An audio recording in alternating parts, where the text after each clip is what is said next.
How to sign up for a new account on Lowe's. Hey everyone, in this tutorial I'll show you guys how you can easily create a new account on Lowe's. Go ahead and open up your web browser, go to the search bar and simply search for Lowe's and hit enter. Now click on the first link that you see here. You'll get to their official website.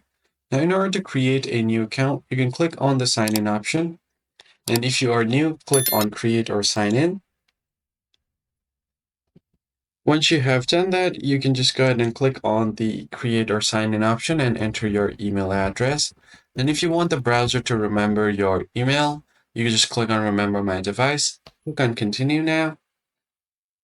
Then you're going to have to create an account. So choose personal or business. I'll just create my personal account for now.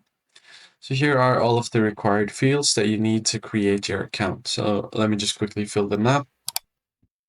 Once you have done all of that, if you want to get sign up text message from Lowe's, you could do that, but I'll just keep it off and then click on create account. Once you have done that, your account should be created now. So that's pretty much it, guys. I hope this tutorial was helpful. I'll catch you guys on the next one.